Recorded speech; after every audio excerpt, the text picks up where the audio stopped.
안녕하세요. 건강하우스입니다. 건강한 사람의 몸에도 하루 수천 개씩 암세포가 생긴다는 사실 알고 계셨나요? 국가 암 등록 통계에 따르면 3명 중 1명이 암에 걸리고 한국인의 사망 원인 1위는 암인데요. 암의 종류는 100개가 넘고 각기 다른 증상으로 미리 알기가 힘듭니다. 하지만 암에 걸렸을 때 나타나는 공통적인 증상들이 있는데요. 이번 시간에는 공통적인 암의 증상과 암 예방과 치료에 좋은 성분에 대해 알아보겠습니다. 신체를 구성하는 가장 작은 단위는 세포입니다. 이 세포는 자체 조절 기능이 있는데요. 스스로 분열, 성장하며 수명이 다하거나 손상될 경우 사멸되어 전반적인 수 균형을 유지합니다. 하지만 사멸되어야 할 비정상 세포들이 과다 증식하고 장기에 침입하여 덩어리를 형성, 기존의 구조를 파괴하며 변경시키는 것을 암이라고 하는데요. 이런 암은 초기에 발견할수록 생존율은 물론 완치율도 높습니다. 그러기 위해 본인의 몸 상태에 대해서 잘 알아야 하고 몸에서 보내는 신호를 무시한다거나 잘못 알아차리게 된다면 문제가 발생하는데요. 일반적으로 암에 걸렸을 때 공통적으로 나타나는 암의 증상에 대해 알아보겠습니다.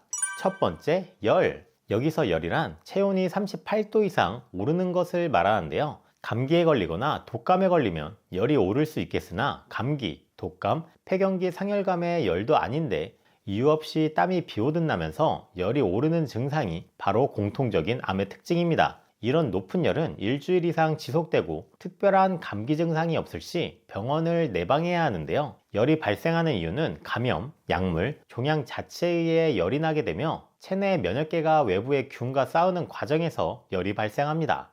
두 번째, 급격한 피로, 체중 감소. 평소에 밥도 잘 먹고 잠도 충분히 자는데 아침에 죽을 듯이 일어나기 힘들다면, 평소와 같은 양으로 먹는데 이유 없이 5% 이상 체중이 감소하거나 4에서 5kg 이상 급속도로 체중이 감소하고 있다면 암을 의심해 봐야 합니다. 암세포가 증식을 하기 위해 우리 몸의 에너지를 엄청나게 끌어다가 쓰기 때문에 에너지 대사가 높아지는 반면 에너지는 고갈되어 피로감을 많이 느끼게 되는데요. 그렇기 때문에 평소 동일한 양으로 먹어도 에너지는 암이 사용해서 커지고 신체 사용할 에너지는 감소되어 체중이 빠지게 됩니다. 세 번째, 호흡. 암은 위치한 부위에 점점 몸집을 불려가며 커지는데요. 몸에 비정상적으로 커진 혹이 만져진다면 암을 의심해 봐야 합니다. 암이 생긴 각 부위를 만져보면 혹이 느껴지는데요. 갑상선은 목 부위에, 대장암은 복부에, 피부암은 피부에, 유방암은 유방이나 유방 옆구리 쪽 또는 겨드랑이 쪽, 림프암도 당연히 만질 수 있을 겁니다.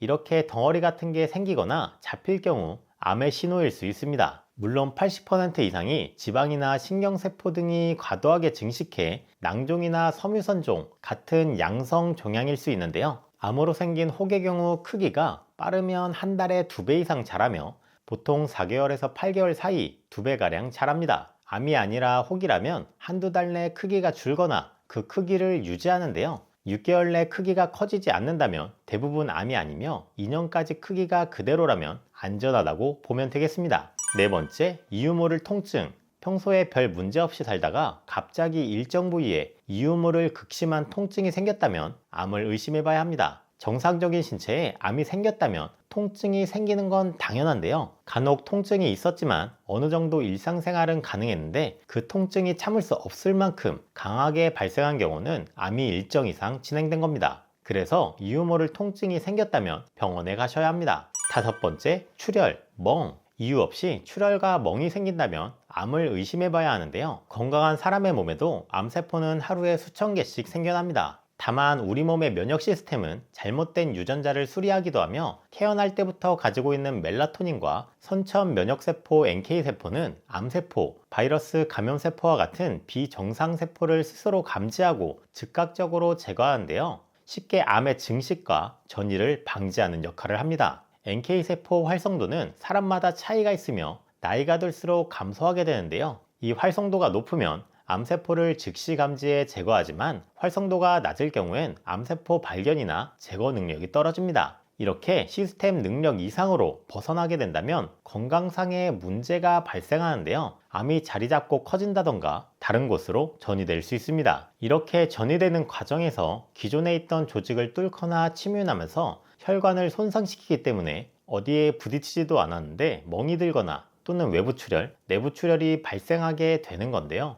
암이 위치한 부위에 따라 출혈이 생기기 때문에 대장암, 췌장암, 위암은 혈변이 나오고 방광암, 요도암은 혈뇨가 발생, 혈액암, 림프암은 코피가 난다든지 폐암이나 식도암은 가래에서 피가 나오거나 구강암은 입안에서 피가 나오는 등 유추가 가능합니다. 모든 출혈 발생이 암 발생은 아니지만 여러 증상들과 같이 발생한다면 암을 의심해야 합니다. 앞서 말씀드린 대로 암 예방에는 멜라토닌과 NK세포가 중요한데요. 수면이 부족하거나 노화로 인해 수면 중 치유 기능을 하는 멜라토닌 분비가 줄어들면 NK세포와 같은 체내 정화 시스템이 모두 감당할 수 없어 암세포가 성장하게 됩니다. 교대 근무로 수면 주기가 일정하지 않아 멜라토닌 분비가 잘 되지 않는 직업군들이 유방암, 전립선암 등의 암 발병률이 월등히 높은 것도 같은 맥락인데요. 실제로도 세계보건기구에서는 교대 근무 자체를 2급 발암물질로 지정했을 정도입니다. 이런 암 예방과 암 억제에 대해서는 멜라토닌 성분이 탁월한 효능을 자랑하는데요.